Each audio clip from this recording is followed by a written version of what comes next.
I'm a hair mineral analysis expert. I have a background in functional medicine, and I educate people using HTMA testing to maximize health, erase debilitating symptoms, and gain energy. I'm a multi-time kettlebell sport world champion, and I'm constantly searching for high-performance pros from all over the world to bring you this human optimization podcast. My name is Lisa Pitel-Killah. Hi there, and welcome to a brand new episode of the Human Optimization Podcast. And I'm so excited because this is the first episode of the second season. How exciting! This has been such a journey for me, just with regards to starting the podcast in 2019.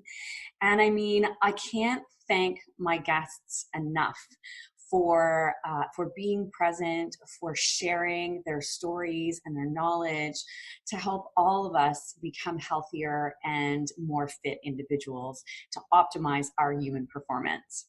And yeah, I've learned so much. I've met so many amazing people, and I'm so happy that I chose to do this. And I'm so excited for this second season in 2020. And so I wanted to start off the second season with It's Just Me. So as you normally would either watch or listen, I would be interviewing someone else. But this time I wanted to share a little about me and my experiences. And throughout the past few years running my business and working with hundreds of clients on mineral balance, fitness, basic health and wellness, I'm definitely an advocate for all of my clients for their health and wellness journey. And I feel like sometimes when we are on our own journey, we don't necessarily understand that we're not alone. And so I wanted to share a little bit about my story and how I've dealt with my own health journey. And so in hopes that you understand that you're really not alone. Whether you're my client or not, I hope that this resonates. So my fitness and wellness journey started basically back in 2011. I had opened a business. I was an entrepreneur, a restaurateur for almost 15 years. And I opened a brick and mortar restaurant in 2009. It was in basically an economic depression, more or less. So the business was really, really difficult. So starting off, it was a time when I had to put in, 6 days a week, 14 hours a day, and I ended up doing that for almost 3 years. So the end of 2011 was really when my whole journey got underway with regards to health, wellness, back into fitness, and my studies in functional medicine. So in 2011, the one thing that started to come around was obviously the profits of the business, which was amazing. I was super happy about that. I was able to hire a general manager. I didn't have to work as many hours anymore. I started to get some work-life balance back, which is very important. And the first thing I did was get back to the gym because I loved going to the gym. I loved kettlebell training. I loved fitness. So I needed to get back to the gym. So I joined Greco because their times were great. They had the high intensity fitness that I wanted. And I remember I had gone probably twice and it was great. The workouts were awesome. I loved it. But when I left there, I was exhausted. And I'm like, oh my goodness, maybe it's just me. Maybe I'm just not quite ready for this high of intensity training. So you know what, I'll go just twice a week and, kind of take it easy until I can get used to it. So that's what I did for a couple of weeks. And every time I left, I was so exhausted. Didn't matter what time of day it was, I had to have a nap. And I'm like, okay, you know what? There's something not right here. Something is really wrong with me. And that's when I started digging in. And so I found a naturopath that I wanted to work with. I did go to the doctor, but I really didn't want to take prescriptions. It wasn't my thing. I had kind of gone down that road before, and I wasn't really interested in doing that. So after speaking to him, I ended up finding a naturopath and doing some live blood cell analysis. And at that time, it was pretty incredible what I had put myself through. And so, the mind is a very powerful thing, and we'll touch on that a bit later about the strength of the mind. But I definitely pushed through those kind of almost 3 years because I was very headstrong and a very type A personality, not listening to what my body really needed. So by the time I started listening to my body and realizing that I had to be a bit empathetic, I was B12 deficient. I needed shots weekly. I was iron deficient. I ended up getting iron shots every quarter. And then I was on a multitude of different supplements with, just to deal with stress, to be able to support the adrenal systems. My thyroid wasn't functioning at a great level. So there was a lot of issues going on, a lot of chaos inside the body, and a lot of problems that I had to deal with. So went through that journey for just over a year, and that's when I discovered functional medicine and got introduced to my first FDN. So FDN is the designation that I have, and it's through the Functional Diagnostic Nutrition Institute. And so I got referred to a practitioner in FDN in Toronto, and I started working with him, and he really showed me the path and the route to what we call, don't guess. We don't guess, we test. And that was the first time I'd heard it, and I was very intrigued. So not only did he have a really cool 5-step protocol, which is called DRESS. So diet, rest, exercise, stress, supplementation. So a very holistic approach to health and wellness. And so after discussing the DRESS protocols and going through some different diagnostic tests with regards to cortisol, so the adrenal function, thyroid labs, also tested for leaky gut. I did a stool test for parasites, bacteria, fungus, so a lot of information coming about the body. And so throughout that process, I was so intrigued and just resonated so much with how he was able to help me. I really wanted to do that for people as I moved through that journey. And so that's when I started studying. It was a very, very fun time for me. Even though I was struggling still with my health, I was just so excited and passionate about functional medicine and about what I was learning.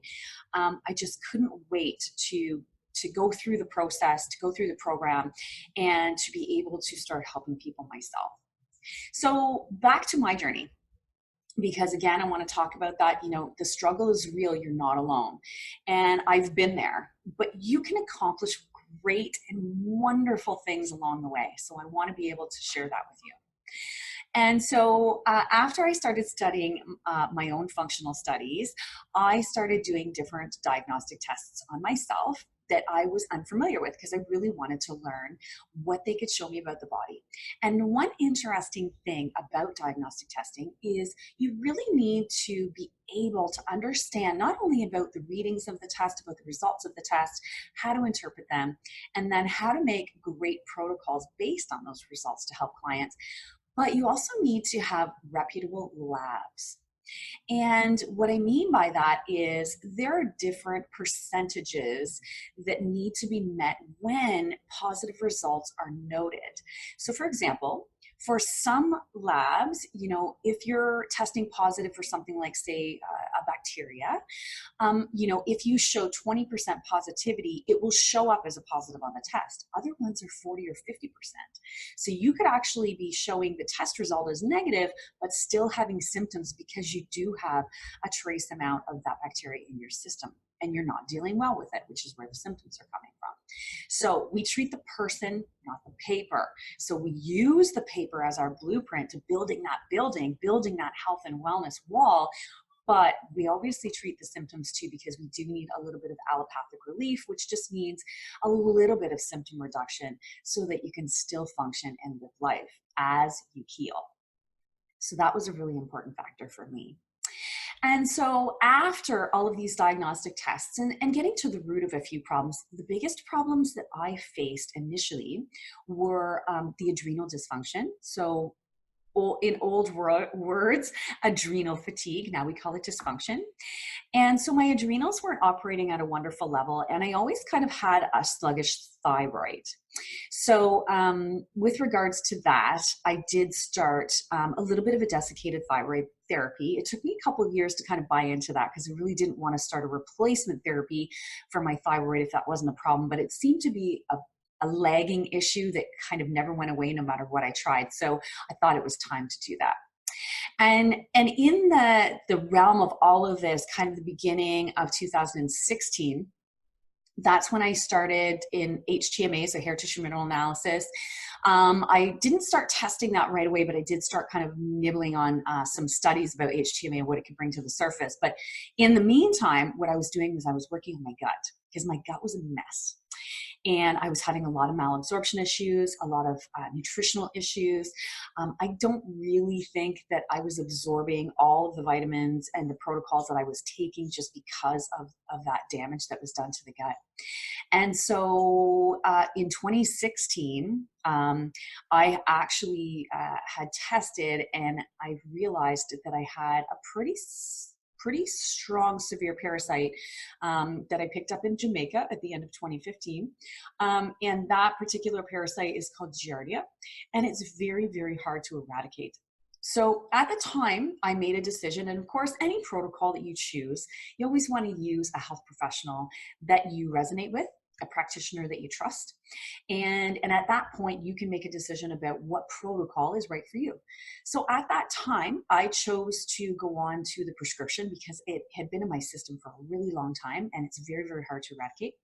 So when I got back, so in the midst of this, I was doing a natural anti-parasite, antibacterial, antifungal protocol.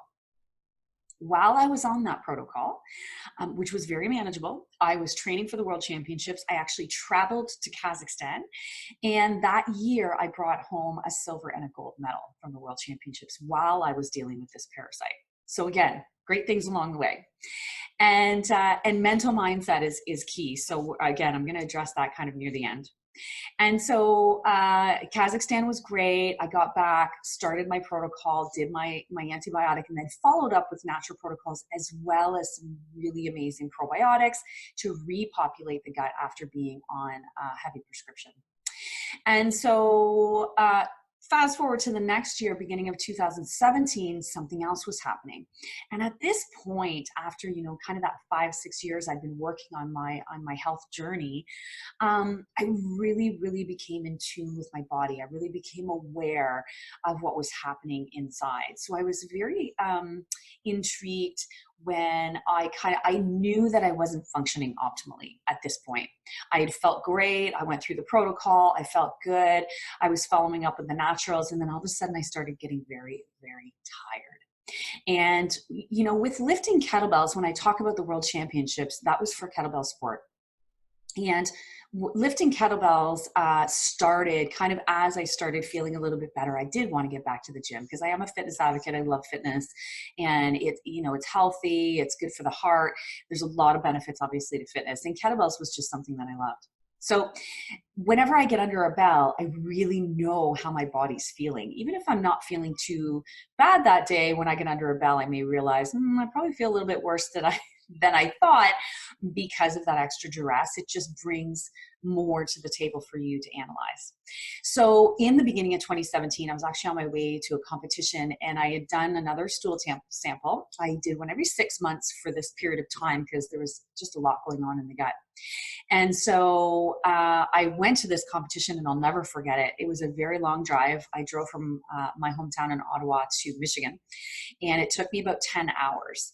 And so that 10-hour drive was exhausting, and that was on the Friday, and I was competing on the Saturday. It's the first time I'd ever done that. And I'll never forget that competition because it was so incredibly tough. And my mind definitely got me through that 10-minute set because my body wasn't ready to do it. So I think one of the other things too is I knew I had a week off after, so I had a lot of time to recover. But getting the results back once I had returned home was pretty incredible, because I had kind of peeled a layer off of the gut. I call, when we talk about in functional medicine, we talk about the gut, it's almost like an onion. When there's a lot of damage, you peel one layer off and then something else can populate because now it has room. And so the next thing that I had to deal with was C. difficile toxin A.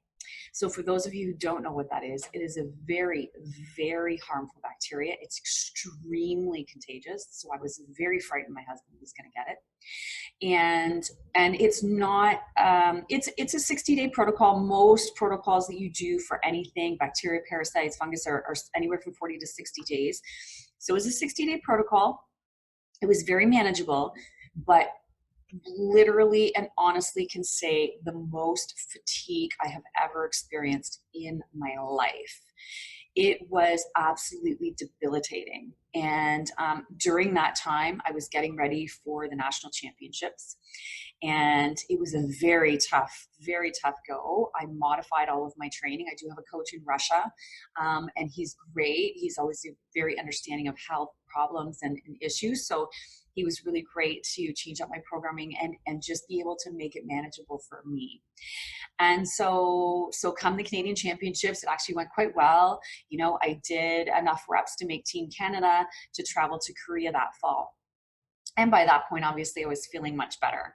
So kind of some ups and downs you can see in kind of my journey of the, kind of almost chronic fatigue, severely depleted, into, okay, I'm going to deal with this, but still try and train, move through the world championships and then deal with my next kind of layer of that onion. And then now gearing up for the 2017 world championships. And while I was there, we were in Seoul, Korea. It was an amazing, amazing experience. And the championships went okay. I was having, again, some fatigue issues. So I was very frustrated at this point in my life. And so, it had been a few years that I've been working on things and, again, accomplishing some amazing things along the way and not, kind of being on a bit of that roller coaster. And, the tough thing about our society now is we want everything to be instantaneous. We want instantaneous gratification. And that's not always the way that things happen. And so we have to be patient. We have to understand, it didn't take me a week to burn myself out. It took me 3 full years plus, probably a few years before that. So I didn't expect to be healed overnight. So as much as I was on track, as much as I knew this, by now I'd already started my health and wellness business. I was servicing clients. But the depression is real. The frustration is real. The feeling of being alone is real.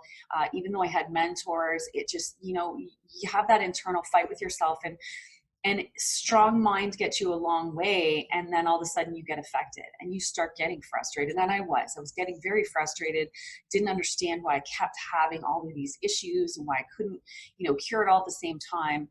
And after getting through that frustration and that anger, then I realized, it was just all part of the process. And so that process for me, being a little bit longer than others too, just because of my genetics, because I don't detox well. So a lot of the detoxification that I was going through was taking me a lot longer. So I was actually seeing better results in the clients that I was servicing than in myself because of the genetics. And so there's a lot of things important when you're dealing with health and wellness and that journey and the blueprints and the diagnostic tests that you need to look at and correlate along with symptoms. So when I got back from Seoul, and that competition didn't go as well as the year before, but I did still win my own age group category. I got 4th in the open age category. So still a wonderful championship. I can't complain about that at all. It was absolutely amazing. And so when I got back from that, that's when my test results came back from my kind of 6-month stool sample send in from the GI map, and I had H. pylori. So now, I kind of gone through, and it's funny because I feel like I had kind of all the major ones that are common but not common with people. H. pylori was incredible because I had so much acid reflux. And I mean, I have so many clients who are like, oh, I have acid reflux. I'm like, well, have you ever been tested for H. pylori? And then they end up having it, but not realizing.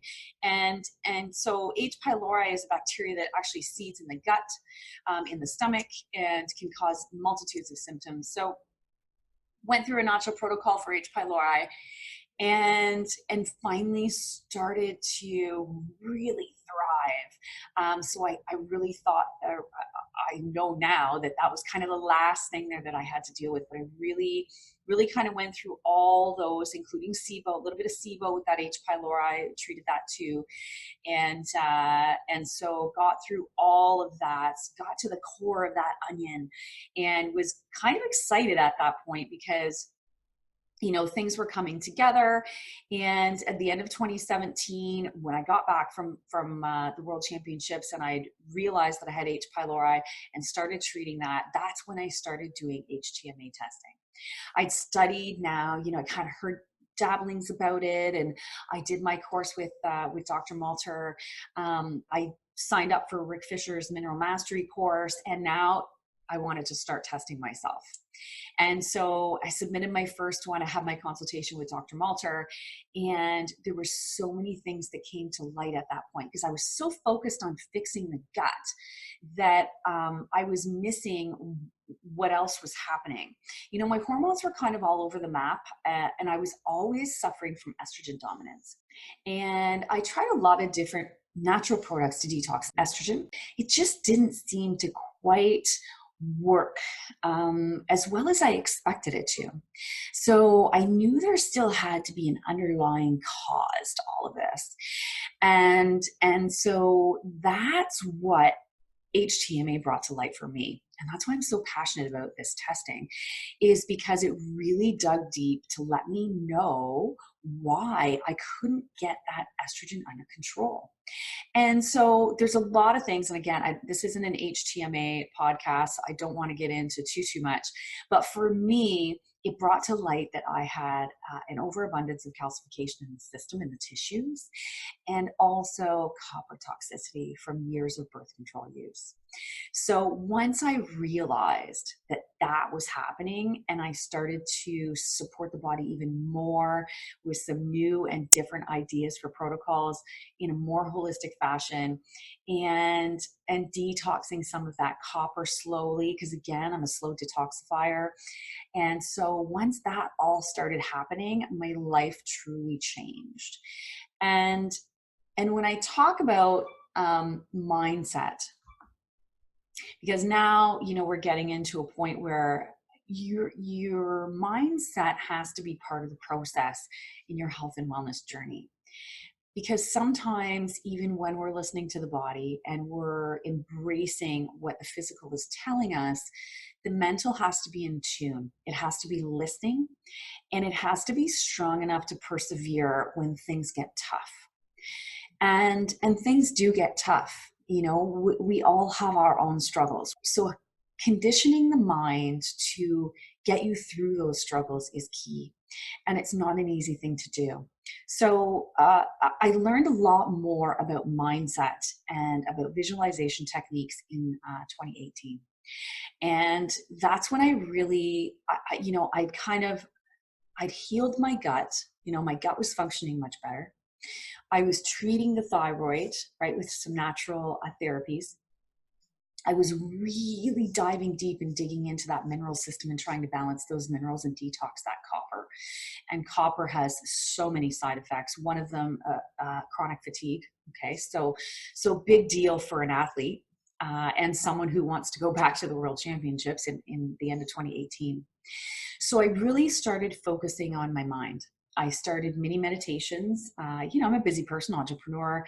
A lot of us don't have an hour every day, or maybe we just don't make time to do it because we have a lot of obligations and, meetings, clients, family, errands, whatever the case might be, kids, sports, things like that.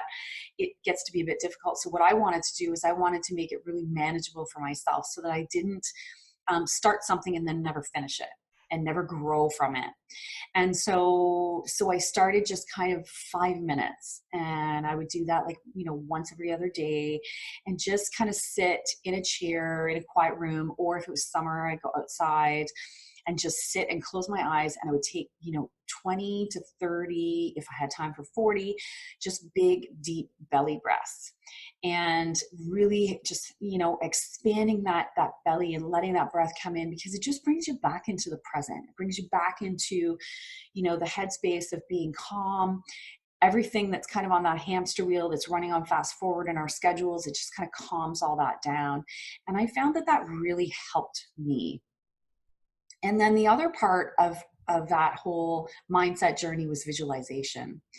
And a lot of visualization is, Olympic athletes use it. A lot of people use it. And what you're doing is you have a goal in mind, you're thinking about it, and then you're going through the process of actually completing it or achieving it. And so for me, the way that I did it is I wanted to win the world championships in 2018. I wanted to win the open age category. And what that means is it's very similar to weightlifting. So you compete in your own weight class, but you can compete in your own age group, which is a 5-year spread. So at the time I was in the 45 to 49 category, because I was 45. And then there's the open age category. So you're competing against people in your own weight class, but that are all ages. So, women who are 20, 19, all the way up to, 60 or whatever the case might be. So any age. And so I really wanted to, this is my 3rd world championship. I've been there 3 times. I was the captain that year. Was my 2nd time being a captain, taking the team. And I really, really wanted to achieve that open age world championship gold medal. So I'll never forget, on the plane, that's when I really honed in. And I've been practicing, the mindset, the positive self-talk, achieving my goal. What was my number? So, sitting down, deciphering what my number was going to be, what I thought I needed to win, and how I was going to get there. And then as you're visualizing, thinking of all the things that, your mind is tricky. So all of a sudden it'll pop up something and say, oh, what if this happens? Or, what if my grip gives out too early? What's going to happen? And so visualizing all of those potential chances of things that could happen, and how you're solving them in your mind before it actually manifests into real life, until you actually do it. And I really found that this made my mind stronger and stronger and stronger. It gave me more confidence. It gave me more stamina, when I walked onto that platform that day, I had run that lift, that particular 10 minutes in my mind so many times. It's like I already knew what I expected to happen, because I already visualized it so many times in my mind. And that's exactly what happened.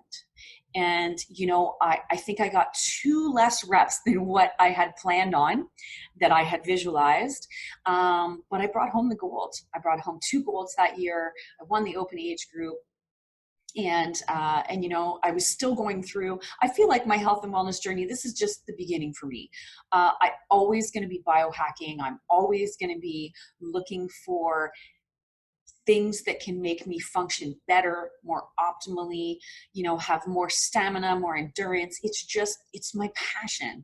And by me having that passion, it just allows it to overspill for my clients as well, because I can in turn use the same types of protocols that have worked for me for them, depending on what their goals and their achievements are that are in front of them.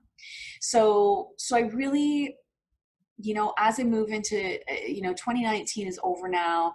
That I took a year off from Worlds. I'll be back in 2020. 2019 was really about diving even deeper into those minerals, into looking at things like iodine deficiency, looking at things like, the different diets, how should people really eat to be optimal? What's the optimal for me? Each client's different, everybody's individual. So just diving into that research And being able to start the podcast was a big one, to be able to reach out and really have some of the leaders, world's leaders and researchers in their field to come and talk and be able to share about different topics like copper toxicity, HTMA, kettlebell world championships, the first guy to ever bring kettlebells to North America, so many amazing topics and amazing people. And so to kind of finalize, really, my journey my story is just like yours. I was depleted. I was frustrated. I was depressed. I didn't know what to do. And, I just kind of started moving forward and here I am. And it's not that it was easy by any means, because, throughout, as I talked about all of those, I based my timelines on the World Championship just because they're so memorable. But that timeline, there was a lot of ups and downs in that timeline. And even in the downs, even when I went to the World Championships and had a massive parasite that I needed to eradicate, I still brought home 2 medals. And that is all based on your drive, your motivation, and your want to succeed. And succeeding isn't about always winning. It's about trying. It's about doing something. And so for me, if I try and fail or I try and succeed, I've succeeded in both ways. Because if I fail, it means that I needed to learn something from that lesson, whatever that was that I was trying to do, and then do it again so that I will eventually succeed, because now I'm learning from my mistakes, I'm using them, and I'm putting them into practice. And my mindset training has really become a huge part of how I prepare myself for tasks at hand, whether it's in business or whether it's new business or whether it's, competitions, world championships, whatever the case might be. Running through that thought process of the achievement that I want to have and manifesting it in my mind so that when I go to do it, it's like I've already done it. And that was a key for me. That was a key lesson that I walked away from 2018 in that World Championships, learning that. I truly am a health and wellness and fitness advocate. I believe that if you believe that you can achieve, then you will. And I want you to know that you're not alone. Your story is just like mine. Your frustration, we all have it. Your depression, a lot of us have it. Your anxiety, many of us experience it. And so you're not alone and you're not struggling alone. We're all struggling with something. I just want to thank you for taking the time to listen to my story. And if any part of this resonated with you and you want to let me know how your journey's going or what your journey has consisted of to get you where you are today, I would absolutely love to hear that. You can send me an email, info@killah.org. You can also visit my website, killah.org, for more free resources. And again, all of those amazing podcasts are there from season 1 and so much more to come for season 2. Thank you for watching if you're on YouTube. Thank you for listening if you're on your favorite podcast host. Give us a thumbs up, subscribe to my YouTube channel. There's a brand new episode of the Human Optimization Podcast every 2 weeks. And I look forward to seeing you soon. Thanks for listening to today's show. Head on over to Killah, KILLAH.org to gain access to some amazing resources that will help you gain energy, rid yourself of debilitating symptoms, and be the best version of you. Remember to give this podcast a like and follow me on Instagram @coach.killah. I'm here every 2 weeks with a brand new episode of the Human Optimization Podcast. Until next time.